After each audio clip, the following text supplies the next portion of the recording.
In shocking news from the least sexually active and least employed generation in history, Gen Z, according to a new survey, wants to normalize sex in the office. They want in-office sex to be a totally acceptable thing. This is from a new survey as reported by Fast Company of 2,000 Gen Zers examining the impact of working from home on the respondents' sex lives. Nearly half said that remote work has improved their sex life because they're not actually working during working hours. According to them, they're just having sex and watching porn, going full Jeffrey Toobin. Likewise, 1 in 3 Gen Zers said a return to in-office work would damage their sex lives, mostly due to having a less flexible schedule. Many of them admitted that they schedule sex in advance. Like what, on a Google Calendar? Yeah. I carry around a tablet. I can squeeze you in here. And while once taboo, office romance is not something that turns Gen Z off. The youngest generation of workers wants to normalize romance or even just sex in the workplace. An impressive 38% of Gen Zers admit they wish their workplace offered a private space, like an on-call room, for hookups or self-love. Well, I mean, the New York City mayor's office, if Cuomo wins, would be a good option. If you're into that. Yeah. People are like complaining about the birth rates all the time, and it's like finally Gen Z comes up with a solution, and then all of a sudden it's disturbing. Yeah. I mean, this is crazy. I don't. If you can't get through a normal 8-hour workday without getting off, probably going to this room to watch porn, you have a problem. Like, you do need help. You need an intervention. The boss is like, yeah, you can do that, but no maternity leave. Ah. Like if it we'll put that in here, but maternity leave is out. Gen Zers have fallen for remote working, and if employers want to attract them back to the office, they'll need to offer more than free coffee and ping pong tables. That's not true at all. We literally just did a segment last week where a bunch of women talked about how great it was because their job caters luncheon every day. Yeah. Not really understanding that they literally do that so that you'll eat at your desk and keep working. It's turning into prison. They're providing meals. They're going to offer conjugal visits now. Like, this is literally prison. They say that employers need to let go of prudish attitudes and embrace the sex-positive mindset the young generation is into. It's got nothing to do with prudishness. It's got everything to do with being prudent, and not prudish, prudent. And being prudent would be not allowing walking, talking lawsuits to come into the office. The private room that they desire would allow them to take a break alone or with a colleague whenever they desire. Okay, so like, here's you know, we would have gotten that report done earlier, but you were in the goon room. The gooning chamber. No, but you were in the gooning chamber across the hall, and now we're in crunch time. Fine, but you get docked pay if you do it alone. If it's with another person, okay, fine. Like, your salary stays the same. If you go in there by yourself, you lose an hour's pay. That could be the vetting process for new migrants, is like you have to do 3 years working in HR for like companies with gooning chambers and see if you still want to stay here. They'd probably just go to a different country. It's just absolutely insane. Like, I want to believe that the stat is fake, but I feel like Gen Z just has a lot of self-contradictory beliefs about sex. It's got nothing to do with it. These are like micro-sized studies of 2,000 people. That doesn't represent anything. I know that, but I'm just saying, like, it is telling that many people would say they want a gooning chamber in their workplace. You know, like, who's like, it doesn't mean nothing. You know who's really against this is whoever the janitor is for that company. God. I'm not working anywhere. These already exist. My friend works at JFK, and he was a janitor, and he had to clean the feeding rooms, like the breastfeeding rooms are so used let me just for say nefarious the purposes. gooning chambers already have been implemented. Yeah, or like you see the photos of the goon rooms in IVF clinics. It's just like this beat up stained vinyl couch with like a Roku TV, fluorescent lighting, it looks like and a nudie karaoke. mags. It's like a karaoke room. Like, get Chris Brown in here now. Horrific. I think if the headline was Gen Z wants sex to be a totally acceptable thing, I would believe that was an expansive study. because I think a lot of us are still on the fence about it. If it's actually That okay. is true. I Yeah. found it so surprising just because they're characterizing Gen Z in a totally false way. Gen Z is not sex positive. They are known for being less sexually active than any previous adult generation. Yeah, but these They're are the- known for having less sex positive viewpoints as well. They are prudish about age gaps and countless other things are controversial to them. But these And ones actually have they- jobs. Maybe it's just different. I when you think have that a it's job. because like Gen Z has been completely flooded with sex in marketing, in media their entire lives, and they're overreacting to the opposite extreme. So for them to assert that employers need to cater to a sex positive youth workforce, like that is just not true. But they also have a lot of confusion about what's acceptable in the workplace. Like we've talked about these insane terms they come up with, like I have time blindness, so I can't meet deadlines. I'm quiet quitting. Bringing their parents to job interviews, whatever it may be. We've heard it all, but this is the most insane one because it seems like they're not down with HR culture. Like this reminded me of this micro trend among Gen Z women who are really into dressing like office sirens. This is a whole trend of basically dressing business casual, but make it as sexually charged as possible at the same time. Porn brain. That's all this Like is. it's This is taking somebody like who's the watched- sexy librarian image, the sexy secretary image to its extreme. These are some examples with like the tight pencil It's the Pedro skirts, Pascal fit.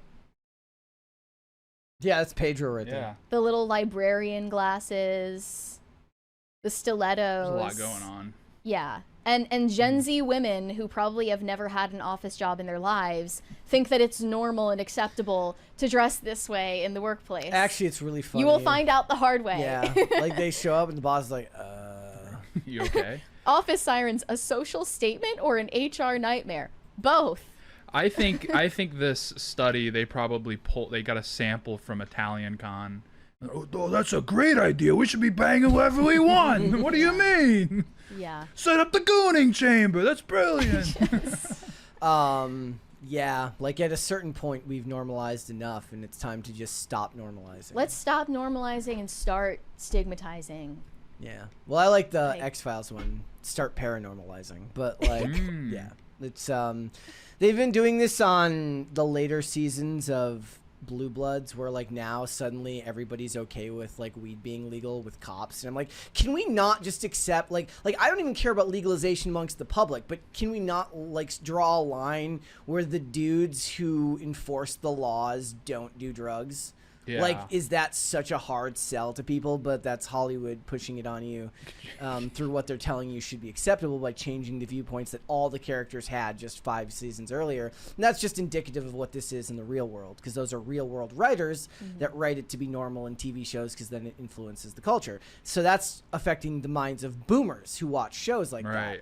that. Whereas this is affecting Gen Z and I guess millennials who get caught looking at this stuff too. I do like the idea of police departments. Everyone's on drugs. There's gooning chambers all over the room. I mean, that's the show I would watch. Yeah. Like, I want to watch that. These I mean, guys that's are The just Shield, like but- totally Yeah. just going off the cuff. Yeah. No, I think that could improve morale. We should back the blue. We should let them do Back the drugs. goon. Let them have gooning chambers. I can't goon. Maybe I can't goon. like they'll shoot less people. Yeah. Like there will be way less like officer violence if we just Yeah. let the cops goon. yeah, let them goon. I don't see the issue. Or you could have a height requirement for cops, Just- because we all know the manlit cops are causing problems. Yeah, there should be a height like people my height shouldn't be cops. They're gonna be over the top and they're gonna be violent. If you see someone Brett's height pulling you over, Run, just 10 and run. 2, 10 and 10 2, okay? 10 and 2 and answer with like simple answer all commands with simple 1 to 2 word answers unless otherwise instructed. That was like, what was it, LeBron, where he's like, every black family has to have the talk with their son. It's like we're all gonna start doing that with like, listen, if there's a 5'6" police officer, Driving Like while if you black. get out of the car and it looks like he's got lifts in his shoes, just actually just over. drive He's gonna away. dome What are you talking about? Those are off the rack Lucchese's. Yeah. Okay. But like another question I have is, in an economy like this, does Gen Z really have the room to be making all of these demands to employers about catering to their every whim, especially something as extreme as this? Like, they're saying that employers are going to have to make the sell that they should show up to an office. I feel like most Zoomers wouldn't they wouldn't dream of it. They would be ecstatic to have a stable job. The sell is like, do you want to die of hunger? Dreading long commutes and rigid schedules, 31% of Gen Zers fear that returning to the office could be the ultimate cock block. That's not the job's fault. I just, like, it's weird because they're acting like Gen Z has sex. They don't. Like, just look at the statistics. They don't have sex. It's like a married couple, and they're asking them, like, oh, are you guys having a kid? And they're like, oh, we've been trying, but he keeps having to go to work. They're talking about how remote work improves their sex lives in terms of break time flings and quickies between Zoom calls. The flexibility of remote working has given Gen Zers more time and opportunity for fun. But for the young generation, sex isn't always spontaneous. Balancing deadlines and desire and trying to find the balance between productivity and pleasure, 30% admit they schedule sex in advance. This is the most neurotic generation that has ever lived. Mm-hmm. Well, I mean, that's because of their phone and social media. Constant input all the time. Like, no wonder they're neurotic. It's absurd. You're just in the office, just like stressed out of your mind. Like, yeah, dude, I had to work through my goon break earlier. I'm all wound up now. If you need a goon break, you need help. That's my take from this. Like, you were definitely in need of an intervention. Yeah, and this would be on the Gen X bosses for even considering stupid shit like this. Like, shut up and go to work. Like, accept your paycheck and go home. Laura Ingraham, shut up and goon. Yeah. Like, I think maybe like Zoomers are so like, just start unemployed threatening that... them with AI. Just be like, Yeah. look, I'm going to be replacing you if you don't shut the fuck AI up. doesn't need a goon room. Like, the AI can goon, like, the AI will be able to multitask. It will be able to goon and get all of its TPS reports done at the same time. So either get to work or I'm replacing you with ChatGPT. Zoomers Executing are, goon script. I mean, Zoomers are at, I believe, like an 8.8% unemployment rate. And most of them that are employed probably don't have what we would consider like the normal 9-to-5 office job. I think that's something they aspire to, as having a spreadsheet job or a laptop job of that sort. But they might just be so divorced from workplace culture that they just assume it's like what it is in the movies or in TV shows where people actually do have sex at work. That's not something that's acceptable in real life. It never will be, I hope. Not anymore. They just think like everyone with an office job is the Wolf of Wall Street. That's because like you're snorting coke in the bathroom and having sex with prostitutes at your office. Like, There's no. Maybe like not, you were at a car maybe not dealership. the sex with prostitutes, but I'm sure plenty of coke gets snorted in the bathroom at office jobs. I just like, yeah, you're working at like CarMax and you're just bumping lines. Like I want to, like, especially a sales job. Yeah. Like, those dudes are definitely just like. You just go to a Sherwin-Williams, everyone's like, hey, what do you want? You want any swatches? Like, what is going on, dude? Get to the goon chamber, dude. Relax. Like, no, not the bump chamber. Like, that's next to the goon chamber. Like, mixing paint is just a nightmare there. Thanks for watching. Listen to full episodes of Pop Culture Crisis on Spotify. Keep up with us on social media and make sure you subscribe and ring that bell so you never miss the show. Bye, guys.